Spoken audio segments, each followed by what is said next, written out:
जैसा कि last episode में देखा था, सिस्टम मैक्स को बताता है कि तुम्हें गोस्ट किंग को मारना है। मैक्स और र्यूसियो वहीं पर छुपकर गोस्ट किंग को देख रहे होते हैं। मैक्स बोलते हैं हम अभी भी लेट है, हम अभी भी गोस्ट किंग से एक स्टेप पीछे हैं। इस कमीने की पापी मॉन्स्टर बॉडी के अंदर हेवन के कुछ टुकड़े इम्प्लांट हो गए हैं, जिससे कि इस कमीने की न्यू बॉडी बोर्न हो गई है। मैक्स आगे बोलता है गोस्ट किंग पहले से ही हेवन का एक अंग बन चुका है, मेरी इस बॉडी के अंदर सोल नहीं है, इस बॉडी के साथ उसे मारना मेरे लिए और भी ज्यादा मुश्किल है। ये बोलकर मैक्स र्यूसियो की तरफ देखता है और मैक्स र्यूसियो के अपने सिस्टम में उसकी प्रोफाइल खोल लेता है, जहाँ पर र्यूसियो की सभी स्किल के बारे में लिखा होता है। र्यूसियो की उन्हीं सभी स्किल में से एक इंस्टेंट डेथ स्किल भी होती है, जो कि लेवल 1 की होती है। ये अपने अपोनेंट की 99 स्टेमिना और माना को कंज्यूम कर लेता है, जिससे कि उसे मारने का एक मौका होता है। लेकिन अगर ये स्किल फेल हो जाती है तो इस स्किल को जो कास्ट करता है उसकी डेथ हो जाएगी। मैक्स र्यूसियो की स्किल के अंदर 2 सर्वेंट स्किल पॉइंट को ऐड कर देता है, जिससे कि र्यूसियो की बॉडी के अंदर काफी ज्यादा एनर्जी आने लग जाती है। सिस्टम मैक्स को बताता है र्यूसियो की जो इंस्टेंट डेथ स्किल है वो लेवल अप होकर लेवल 3 की हो चुकी है और इस स्किल की कामयाब होने की रेट है वो बढ़ चुकी है। मैक्स र्यूसियो से बोलता है मैंने तुम्हारी जो स्किल है उसका लेवल अप कर दी है। ये सुनकर र्यूसियो बोलती है हाँ, लेकिन क्या ऐसा कुछ पॉसिबल भी हो सकता है? ये बोलकर र्यूसियो अपनी पावर को फील करते हुए बोलती है मुझे अभी ऐसा फील हो रहा है कि मैं बहुत ज्यादा पावरफुल हूँ। मैक्स गोस्ट किंग की तरफ इशारा करते हुए र्यूसियो से बोलते हैं तुम्हें अपने इंस्टेंट डेथ स्किल का यूज उस मॉन्स्टर के ऊपर करनी है। ये सुनकर र्यूसियो बोलती है मैं अपने स्किल का यूज करने के बाद अपनी सारी स्ट्रेंथ खो दूंगी, क्या ये ठीक है? मैक्स उसे थम्स अप करते हुए बोलते हैं हाँ तुम ऐसा कर सकती हो। मैक्स की बात मानकर र्यूसियो अपनी एनर्जी को रिलीज करते हुए अपने हाथ में गोस्ट किंग की एक डॉल बना लेती है, जिसे देखकर मैक्स मन में सोचता है अगर तुम ऐसा नहीं कर पाए तो मेरे लिए काफी ज्यादा मुश्किल हो जाएगा, तो प्लीज इस काम को कर देना। र्यूसियो गोस्ट किंग की डॉल बनाने के बाद अपनी इंस्टेंट डेथ स्किल का यूज उस डॉल के ऊपर कर देती है, जिससे कि र्यूसियो का अटैक सीधा गोस्ट किंग को जाकर लगता है और गोस्ट किंग की 99 स्ट्रेंथ और माना कंज्यूम हो जाती है और गोस्ट किंग वहीं पर नीचे जमीन पर गिर जाता है। ये देखकर मैक्स खुश हो जाता है और मैक्स जैसे ही अपने पीछे देखता है तो मैक्स हैरान हो जाता है, क्योंकि र्यूसियो अपनी स्किल का यूज करने के कारण वहीं पर बेहोश हो जाती है। मैक्स मन में सोचता है फाइनली इसने कर दिया, और तभी गोस्ट किंग खुद के ऊपर अटैक होते हुआ देखकर अपनी आंखें खोलता है और वो अपनी फुल्ली एनर्जी को रिलीज करते हुए वापिस से खड़ा हो जाता है और गोस्ट किंग के आगे मैक्स अपने ड्रैगन स्वॉर्ड को बाहर निकाल के अपनी फुल्ली एनर्जी रिलीज करते हुए मैक्स भी उसके सामने खड़ा हो जाता है और फिर मैक्स गोस्ट किंग के ऊपर अटैक करने के लिए अपनी ब्लड न्यूट्राइजेशन स्किल को एक्टिवेट कर लेता है और आगे से गोस्ट किंग भी अपने एक स्वॉर्ड बुला लेता है। मैक्स बहुत ही स्पीड से गोस्ट किंग के ऊपर अटैक करते हुए बोलता है बेवकूफ, तुम मेरा सामना करने के लिए इस पापी स्वॉर्ड को बुला रहे हो, अब जल्दी से मर जाओ। ये बोलकर मैक्स सीधा गोस्ट किंग के ऊपर अटैक कर देता है और आगे से गोस्ट किंग भी अपने स्वॉर्ड से मैक्स के ऊपर एक स्लैश अटैक करता है, जिससे कि मैक्स की ड्रैगन स्वॉर्ड उसके हाथों से छूटकर साइड में गिर जाती है और तभी गोस्ट किंग अपनी स्वॉर्ड को मैक्स की बॉडी के आर पार कर देता है और फिर गोस्ट किंग अपनी स्वॉर्ड के अंदर मैक्स की जो लिविंग सोल होती है उसको एब्जॉर्ब करने लग जाता है, जिससे कि मैक्स की जो लिविंग सोल होती है वो गोस्ट किंग की स्वॉर्ड के अंदर एब्जॉर्ब होने लग जाती है और देखते ही देखते मैक्स की पूरी सोल उस स्वॉर्ड के अंदर एब्जॉर्ब हो जाती है। मैक्स की लिविंग सोल को एब्जॉर्ब करने के बाद गोस्ट किंग अपनी फुल्ली एनर्जी को रिलीज करते हुए बोलता है तुम तो किसी भी काम के नहीं हो। इसके बाद सीन चेंज होता है, हम रोमन की लैब का सीन देखते हैं, जहाँ पर जिमी रोमन से बोलती है मुझे माफ करना, मैं पहले आपको नहीं बता पाई कि हमारे साथ एक और बंदा आने वाला है। ये सुनकर रोमन स्माइल करते हुए बोलते हैं क्या यहाँ पर एक और बंदा आने वाला, आखिर वो कौन है? और तभी उस पार्किंग में एक गाड़ी आ जाती है, उस गाड़ी में से एक बंदा बाहर निकलता है और तभी हम देखते हैं कि ये बंदा और कोई नहीं बल्कि हानियुल होता है। जिमी रोमन से बोलती है मार्बल क्लैन के लीडर हानियुल ने मुझसे कहा कि वो प्रोफेसर पार्क के साथ कोलैबोरेट करना चाहता है, इसलिए ये भी हमारे साथ आया है। ये सुनकर रोमन बोलता है अच्छा तो ऐसी बात है, लेकिन तुम्हें इसके बारे में पहले मुझे बताना चाहिए था। हानियुल बोलता है मैं मार्बल क्लैन से हानियुल और मैं प्रोफेसर पार्क की दिल से काफी ज्यादा रिस्पेक्ट करता हूँ। आगे से रोमन बोलता है मेरा नाम रोमन है और मैं प्रोफेसर पार्क का असिस्टेंट हूँ, और साथ ही रोमन मन में सोचता आखिर ये कमीना अचानक से यहाँ पर कैसे आ गया। और फिर हानियुल चानहो से बोलता है चानहो तुमसे मिलकर खुशी हो, और तुम्हारा नाम ही चानहो है ना? तो चानहो बोलता है हाँ मेरा नाम चानहो है। और फिर हानियुल जिमी को हाय बोलता है तो आगे से जिमी भी उसे हाँ में इशारा भर देती है। इसके बाद जिमी रोमन से बोलती है तो मुझे लगता है यहाँ पर सभी लोग आ गए हैं, तो अब तुम हमें प्रोफेसर पार्क के पास लेकर जा सकते हो। आगे से रोमन बोलता है हाँ चलो मैं तुम लोगों को प्रोफेसर पार्क के पास लेकर चलता हूँ, और साथ ही रोमन मन में सोचता है मैं तुम तीनों को डिस्ट्रॉय करके एक मॉन्स्टर में बदल दूंगा। इसके बाद वो सभी लोग उस लिफ्ट से उस लैब के अंदर चले जाते हैं। उस लैब में आने के बाद रोमन उन सभी से बोलते हैं तुम लोग यहीं पर वेट करो, प्रोफेसर पार्क कुछ टाइम के बाद यहाँ पर आ जाएंगे। ये बोलकर रोमन वहाँ से दूसरी साइड चला जाता है। रोमन के जाने के बाद चानो एक आइटम को देखते हुए बोलता है ये एक लैब है लेकिन इसका माहौल थोड़ा सा अजीब है। और तभी हानियुल अपने पास से ब्रेसलेट निकालता है और उन दोनों से बोलता है ये ऑरा प्रोटेक्टर है जिसे हमने अभी अभी बनाया है, तुम दोनों से जल्दी से अपनी कलाई पर पहन लो।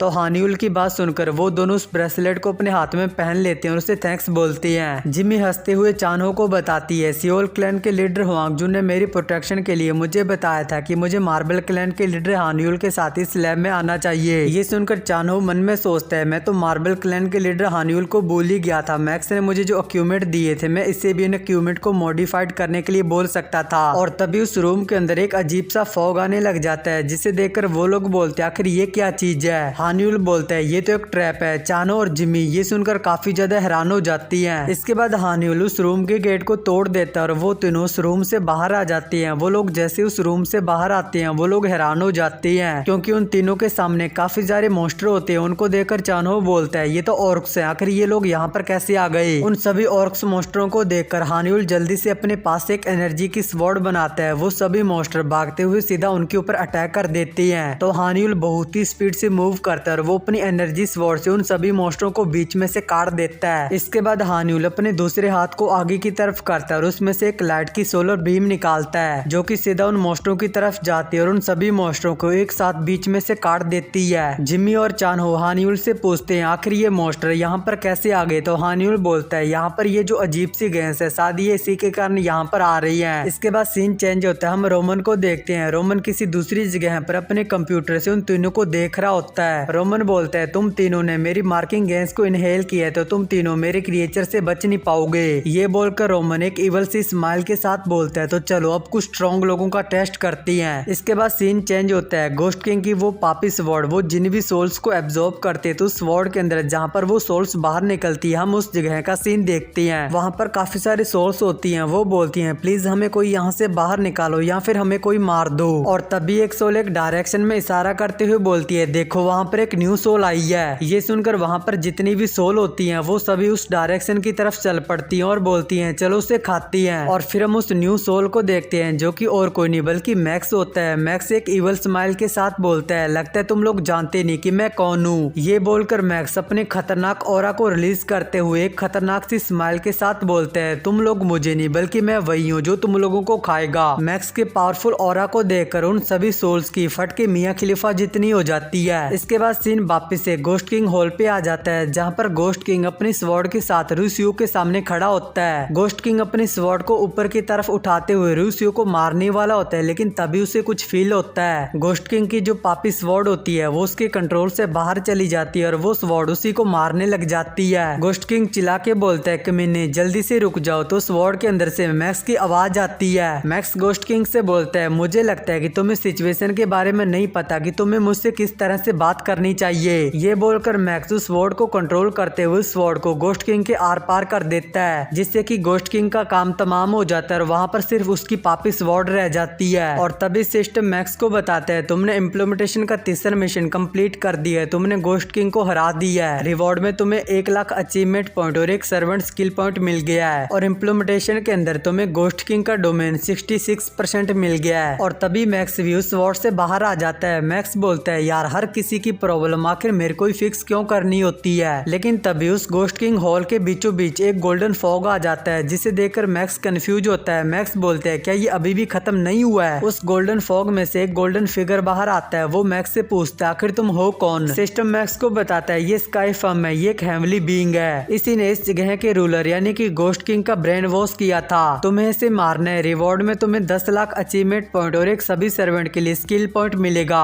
और इम्प्लीमेंटेशन के अंदर तुम्हें गोस्ट किंग का डोमेन 99% मिल जाएगा। उस गोल्डन फिगर की बात सुनकर मैक्स उससे बोलता आखिर तुम किस बारे में बात कर रहे हो, तुम ही वो कमीने हो जो किसी और के घर में घुसा है। ये सुनकर वो गोल्डन फिगर बोलता है अच्छा तो तुम ही वो रूलर हो जो इन बेवकूफों क्रीचर के ऊपर रूल करता है। ये बोलकर वो गोल्डन फिगर अपने हाथ को ऊपर की तरफ करती है और डायरेक्ट मैक्स को कुचलने के लिए उसके ऊपर अटैक कर देती है। लेकिन मैक्स अपने डार्क विंग्स को बुलाकर बहुत ही स्पीड से मूव करता है और वहां से ऊपर की तरफ आ जाता है। मैक्स को अपने अटैक से बचते हुए देखकर वो गोल्डन फिगर बोलता है आखिर तुम अचानक से वहां पर कैसे आ गए। लेकिन तभी मैक्स अपनी ड्रैगन स्वॉर्ड से उसके ऊपर अटैक करता है और उस गोल्डन फिगर के एक हाथ को काट देता है। ये देखकर पैंथियन के अंदर हेल के जितने भी क्रिएचर होते हैं वो सभी मैक्स से बोलते हैं डीमन गॉड इससे हमारा बदला लो, इसे मुश्किल से मुश्किल पनिशमेंट दो। ये सुनकर मैक्स बोलता है ये कमीनी फिर से बोलने लग गई है। मैक्स उनसे बोलता है तुम लोग अपने मुंह को बंद रखो, मैं इसका ध्यान रखूंगा। मैक्स को पैंथियन के क्रिएचर से बात करते हुआ देखकर वो गोल्डन फिगर बोलती है तुम तो एक सुप्रीम गॉड भी नहीं हो, आखिर तुम पैंथियन के क्रिएचर से बात कैसे कर सकती हो।